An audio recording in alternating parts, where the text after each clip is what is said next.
आइए शहजाद पूनावाला, डॉली शर्मा, तालियों के साथ आप दोनों का बहुत बहुत स्वागत है। शुरुआत इन दोनों से करें। आइए, 2-2 मिनट का समय इन्हें मिलेगा। मुद्दा समझिए, मुद्दा क्या है? मुद्दा यह है कि क्या वोट चोरी पर भारी पड़ेगा गाली का आरोप, क्या वोट चोरी पर भारी पड़ेगा गाली का मुद्दा? विषय पर रहिए, जजेस इसी हिसाब से आपको आंकेंगे। शहजाद पूनावाला, इस मोशन पर बोलने का आपका 2 मिनट का समय शुरू होता है अब। ये डिबेट ही प्रमाण है कि झूठे वोट चोरी अभियान पर गाली खोरी का जो मुद्दा बना है वो भारी पड़ा है, वरना ये डिबेट ही क्यों होती। बिहार में वैसे भी नारा चल रहा था चारा चोर बिहार छोड़, और अब नया नारा बन चुका है कि गाली खोर कम से कम मोदी जी की माताजी को और बिहार के लोगों को बीड़ी से तुलना करना छोड़। और इसीलिए मैं आज कहूँगा कि देखिए, पीएम की माताजी का क्या लेना देना था, वो हमारे बीच भी नहीं है, राजनीति में कोई लेना देना नहीं है। हाँ, राजनीतिक पटल पर एक दूसरे को हम अपशब्द बोलते हैं, नहीं होना चाहिए, और उसके लिए माफी भी मैंने तो कम से कम मांगी है, मेरे लोगों ने भी मांगी है। परंतु माताजी का क्या गुनाह था कि उनको गालियां दी गई, और इसी मंच से गाली देने के बाद वो कहते हैं ना चोरी और सवा चोरी, इसके यहाँ पे आकर आरजेडी और कांग्रेस ने कहा कि ये बीजेपी का एजेंट था। नहीं कहा था पाशा साहब ने, उसके बाद उन्होंने जस्टिफाई किया, तेरी गाली वर्सेस मेरी गाली की, और इसीलिए आज पता चलता है कि ये मां की गाली को भी जस्टिफाई करने वाले साइड पर खड़े हैं। और इसीलिए 150 से अधिक गालियां मोदी जी को दी है इन्होंने। भस्मसुर, नीच, गंगू तेली, कुत्ते की मौत मरेगा, कब्र खुदेगी, हिटलर की मौत मरेगा, इस प्रकार की कांग्रेस पार्टी गांधीवादी नहीं, आज गालीवादी कांग्रेस, और गली गली कांग्रेस नहीं, गाली गाली में कांग्रेस आ चुकी है। यह बन चुका है। स्वयं राहुल गांधी बोलते हैं कि लाठी डंडों से मारेंगे, पर आज तो हद कर दी। आज तो मोदी जी की माताजी के बाद बिहार के लोगों को भी गाली दी है। मतलब मातृशक्ति का भी अपमान, नारी शक्ति का भी अपमान, हमारी छठी मैया और जो हमारे नवरात्र की दुर्गा मां है उनका तो अपमान किया, भारत माता का अपमान, सीता मैया का भी अपमान किया। परंतु बिहार के लोगों की तुलना आज केरला कांग्रेस ने की है बीड़ी से। बोलते हैं बी से बिहार और बी से बीड़ी है। मैं पूछना चाहता हूं कि यह मानसिकता कैसे डिलीट होगी? ट्वीट तो डिलीट कर दिया इन्होंने, और तेजस्वी यादव जी पल्ला झाड़ते हैं, पर क्या डीएमके के उन नेताओं से पल्ला झाड़ेंगे जो बिहारियों को टॉयलेट क्लीनर कहते हैं? क्या उन लोगों से आप पल्ला झाड़ेंगे जो रेवंत रेड्डी कहते हैं कि बिहार का डीएनए जो होता है वो कमतर होता है और तेलंगाना का डीएनए होता है? अच्छा, बिहार बीड़ी की नहीं, बिहार बुद्ध की भूमि है, यह सत्याग्रह की भूमि है, जेपी के क्रांतिकारी आंदोलन से झूमी है, यह बिहार बुद्ध की भूमि। चलिए, समय समाप्त हुआ भाई। ओपनिंग बल्लेबाज ने इधर से धुआंधार पारी खेली है और वैसे ही धुआंधार पारी अब खेलेंगी। 2 मिनट का आपका समय डॉली शर्मा जी शुरू होता है अब। ये सुनिए जरा आप।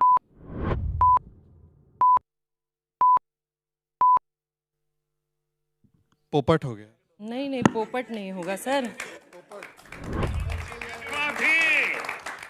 कांग्रेस की कौन सी विधवा थी?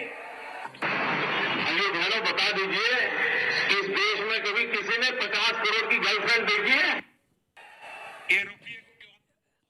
ये आपने सुना होगा, और ये किसके मुख से सुना?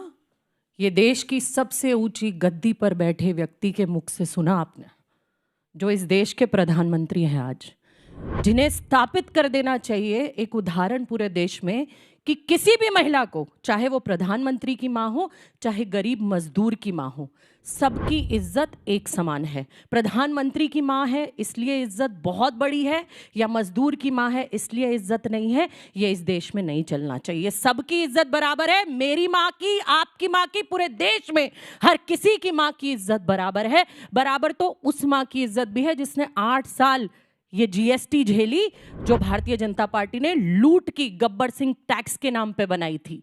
तो मैं ये कह देना चाहती हूँ, दिखावे की राजनीति, रोने की राजनीति।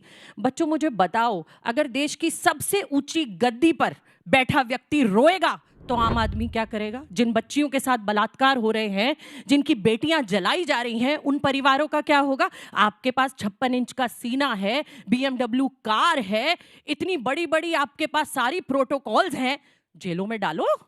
जो भी जिसको गाली दे रहा है, बेटी को, मां को, किसी को भी स्थापित कर दो इस देश में कि बेटियों की इज्जत इस देश में नहीं उछाली जाएगी, चाहे कोई भी करे, किसी भी पार्टी का व्यक्ति करे। कर दो ये स्थापित। क्यों नहीं कर पा रहे? अरे कब तक रोएंगे? कब तक रोएंगे? जहां जहां चुनाव आता है वहां वहां रोने निकल जाते हैं। समय समाप्त हुआ, समय समाप्त हुआ, समय समाप्त हुआ। दोनों ही ओपनिंग बैट्समैन ने भाई बड़ी अच्छी पारी खेली है, जबरदस्त। आप दोनों अपनी जगह पर कुछ बोलना चाहते हैं इनको? डॉली जी से ये पूछना चाह रहा हूँ कि भाई पुराना इतिहास निकाल के आप क्या साबित करना चाहती हैं? मतलब कि अब जो हुआ वो ठीक हुआ, मतलब पहले जो हुआ गलत हुआ वो भी, अब भी उसको भी तो गलत कहिए, ये भी तो गलत है, इसको भी तो गलत कहने का साहस रखिए। ये वाले लोग बड़े आक्रामक दिख रहे हैं, सर, मुझे मैं एकदम बस- मूड आर पार की बना के आए हैं। सर, आपके मैं- सवाल से खुश हुए, उस पर ताली बजा दी है। मुझे एक चीज और पूछना है। दोनों लोगों ने जी वोट चोरी वाले सवाल को पूरी तरह गायब कर दिया, गाली पर आ गए। तो ये क्या बीजेपी के बीच पे खेलना है? सर सीधी और साफ बात है। ठीक है, वो भी बोल ले एक बार आप भी बोल लीजिए। इसमें सबसे जो ज़रूरी बात है कि जब हम बहस करते हैं तो ये व्हाट अबाउटरी वाली जो बात है उसको छोड़ के अगर बहस इस पे हो कि अभी जो मुद्दा है उस पे हम बात करें कि उसकी आप बिल्कुल भर्त्सना करते हैं बिना ग्रज के और फिर आप अपना पक्ष रखें, हमें लगता है कि हम लोगों को काफ़ी आसानी होगी।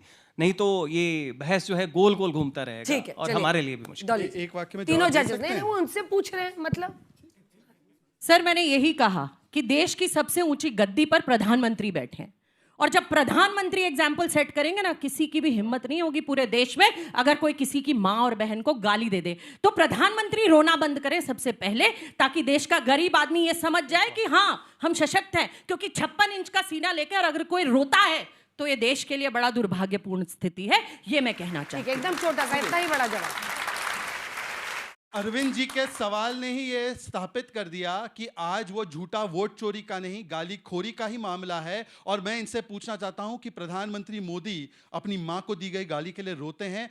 अगर कोई भी व्यक्ति यहां पे बैठा हो वो कहेगा मां को जब गाली दी जाती है तो अपना आपा हम खो देते हैं। प्रधानमंत्री सिर्फ रोए हैं और दर्द झलकाया है, पर बिहार की जनता आपको जवाब देगी जो गाली आपने उनकी यही मां तो को हम चलिए अपनी अपनी जगह पर, रोते अब हैं। अभी ये रोज वाला डिबेट है, आप दोनों अपनी अपनी जगह पर, दोनों को मैंने बराबर का समय दिया है।